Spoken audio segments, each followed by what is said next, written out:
네, 안녕하십니까. 오늘 7월 4일 금요일이고요. 장마감입니다. 우리 시장이 오늘 2% 정도 지수도 하락을 했고, 코스닥 지수도 2% 정도 하락을 했습니다. 외국인들 매도도 좀 강했고, 약간 싸한 분위기가 있죠. 시장이 좀 쉴 것 같은 양상인데, 근데 사실 지금 지수보다는요, 지수는 계속 말씀드렸다시피 21선을 터치하는 수준의 조정이고, 옆으로 이렇게 가면서 21선 만날 경우에는 역으로 우리 지수가 위쪽으로 한번 더 나갈 수도 있어요. 근데 지금 지수가 문제가 아니라 종목별로 지금 롱숏 언와인딩 시세가 좀 강하게 나오면서 수급적으로 그동안에 강했던 종목들, 그러니까 조선, 방산, 원전을 대표로 하는 뭐 화장품도 마찬가지고 이런 그 기존 주도주군들, 기존 주도주들 이쪽이 이제 실적 성장 형 애들이잖아요.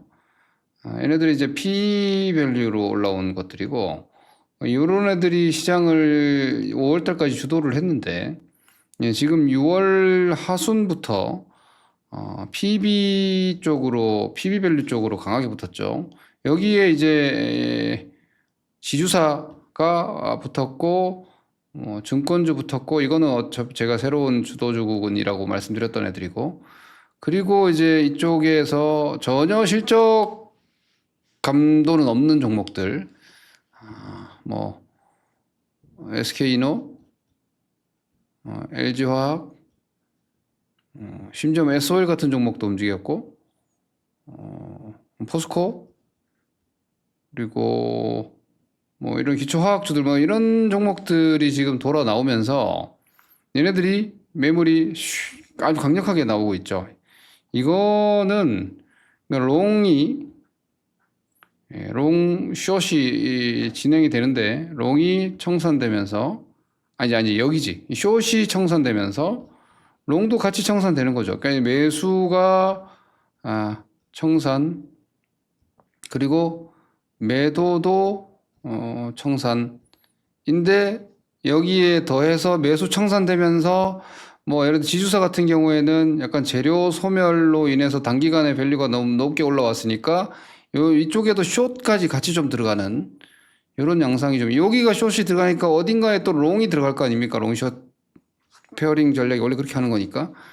근데 이런 쪽이 막 나오다 보니까 종목들이 막 변동성이 엄청나게 혼란스럽게 강하죠. 근데 이 부분은 저는 이렇게 봅니다. 주식을 우리가 투자를 함에 있어서 단기 변동성이 이렇게 나와서 주도주들이 단기 주도주군이 고공권에서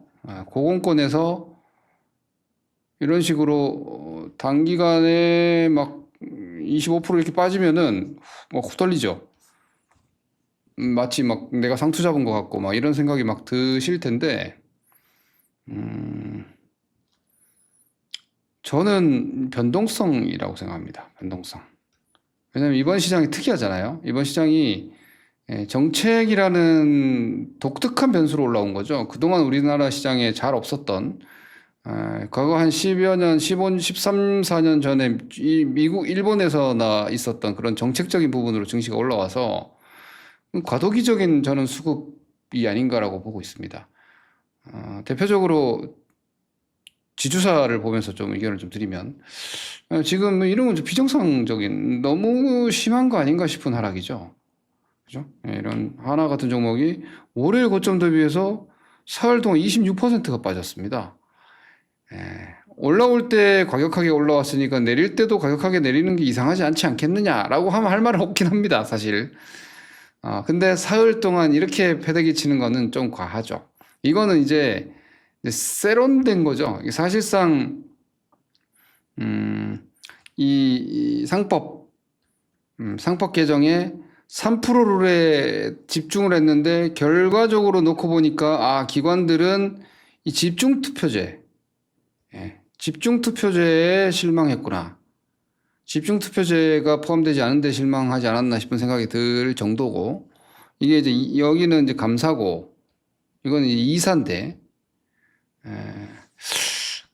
제가 한번 보여드리겠습니다. 요거 일단은 요 상황은 이렇게 보시면은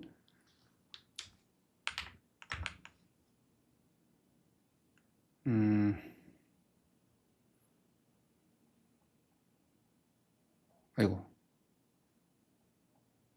여기 이렇게 보면 여기 이제 5,000포인트 이재명 대통령의 이제 주요 공약들을 지금 기사에서 정리가 되어 있는 건데 요거죠, 요거. 예. 요게 빠졌죠. 그리고 이거 일단은 재추진한다고 합니다. 근데 재추진한다고 하는데 이미 버스 떠난 거 아니야? 라는 의구심을 가지고 있는 거고, 그래서 일단 재료 소멸 내지는 재료 상실로 시장이 인지하고 기관들이 여기에 따라서 반응한 걸로 저는 이해합니다. 근데 사실 지주사는 특히나 이제 밸류에이션 메리트가 큰 지주사들은 저는 이렇게 쉽게 끝난다고 보지 않습니다. 어차피 우리나라의 전반적인 상황 자체가 이제 증시의 디스카운트를 해소하자라는 취지이고, 이 부분에서 이제 3%를 포함해서 주주에 대한 이사 충실 의무, 요게 이제 한 발을 뗀 거예요. 그리고 집중투표제 이것도 중요하고, 3%를 다행히 뭐 통과됐고, 그리고 이제 요거, 자사주의 원칙적인 소각 제도화하겠다라는 부분과, 그리고 배당소득세 분리 과세 이 부분, 이런 것들이 이제 남은 7월 임시국회와 이후 이제 하반기 정기국회까지 줄줄이 시행될 거라는 말이에요. 그러니까 이게 재료 상실이 아니고 저는 그렇게 봐요. 일시적으로 노출, 그리고 이제 시간이 다시 지연되는 거죠. 그에 대한 반응이라고 보기 때문에 예를 들어서 뭐 하나 같은 종목은 지금 시가총액 6조 원대인데 하나 에어로스페이스의 지분 가치면 한 10조 되잖아요. 거기에다가 비지배주주 순위까지, 지분 가치까지 사실 포함하면은 자본 총계가 거의 40조 가까이 되는데, 뭐 지배주주 지분 가치로 놓고 보면은 한 12조, 13조 정도 되지만, 뭐 그렇게 따지더라도 여전히 밸류에이션 매력이 있고요. 그리고 뭐 방산, 조선, 뭐 자회사 비즈니스 여전히 아주 좋고, 근데 차익 매물이 이렇게 세게 나왔다? 그럼 주식은 이제 상식적으로 움직이겠죠. 왜?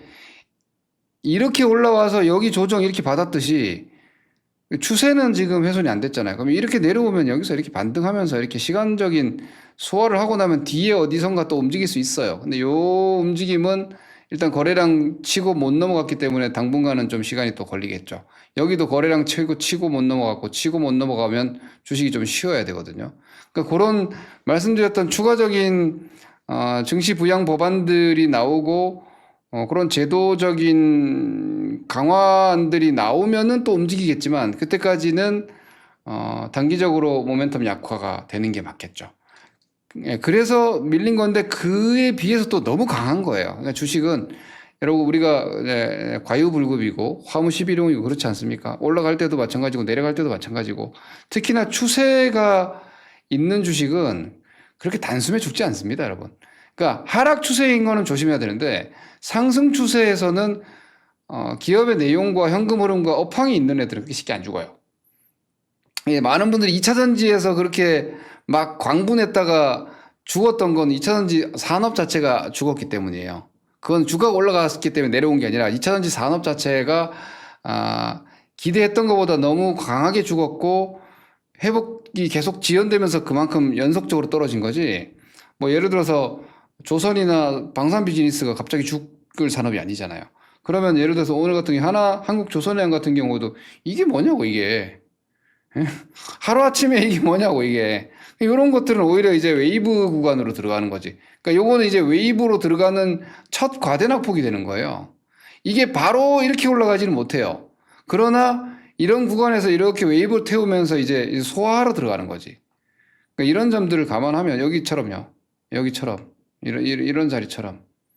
그러니까 너무 시장이 극단적으로 지금 메이저들이 움직인다고 해서 우리 개인 투자자들이 항상 그 뭐랄까 이제 을의 입장에서 보면은 뭐가 다 걱정이죠. 1도 걱정이고 2도 걱정이고 3도 걱정이죠. 내림 내려서 걱정이고 올라가면 올라가서 걱정이고 그리고 하락의 이유를 자꾸 갖다 붙이게 되죠. 그러면 하락이 정당화가 되기도 하는데 사실은 그냥 이만큼 올라와서 이렇게 내려온 거고 그러니까 상황이 뭔가 악화되고 기업의 가치가 떨어져서 내려오는 게 아니고 그냥 수급으로 떨어지는 거예요. 그냥 수급으로. 그러면 그냥 떨어지는 수급이 호전 완화되면 다 반등 나오는 겁니다. 이런 상황들이 오늘은 좀 많았고 그런 점들이 그동안 제가 좋게 말씀드린 종목들에서 데미지도 좀 있었고 했기 때문에 이 부분에 대한 제 생각을 좀 말씀드렸고 이만큼 세게 두드려 맞으면 바로는 못 가요. 좀 웨이브가 필요하니까 지금은 웨이브의 하단권이라고 일단은 보는 건 맞을 것 같고요. 지수가 좀 더 떨어지더라도 얘네들이 먼저 떨어졌기 때문에 웨이브 하단권에 들어왔을 수 있고 오히려 그 웨이브 하단에 영향을 끼쳤던 밑에서 돌아 나온 뭐 포스코나 LG화학이나 이런 주식들은 사실 가격밖에 없거든요. 얘네들도 밑에서 또 한 20, 30% 올라왔잖아. 그러면 얘네들도 오히려 수급적으로 상승 명분이 약해지는 거예요. 그러면 역으로 또 이제 반등 나오고 이런 식의 움직임이 다음 주 진행되지 않을까 싶으니까 뭐 오늘 좀 데미지를 입은 분들도 너무 지나치게 걱정하시거나 의기소침하시기보다는 아이고 약간 좀 견디는 시간이 좀 필요하게 생겼다.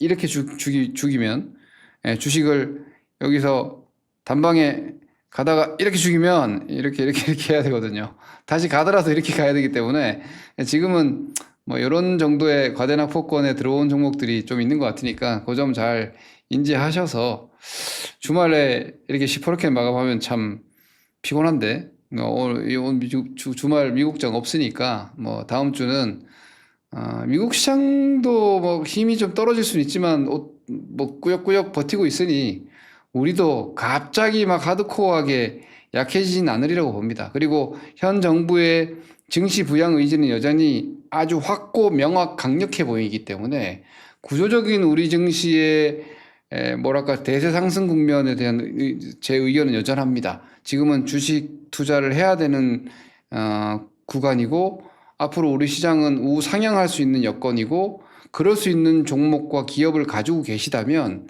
그냥 웨이브에 약간의 좀 가라앉는 파동 내지는 파고에 있고 다시 뜰 거다라고 생각을 하시면 될 것 같습니다. 제가 무한 긍정주의는 아닌데 지금은 뭐 아직 그렇게 봐도 되는 시장 아닌가 싶기 때문에 뭐 지나친 오히려 경계 내지는 비관을 좀 주의하시면서 주말 잘 쉬시고 다음 주 파이팅 합시다. 감사합니다. 김동일입니다.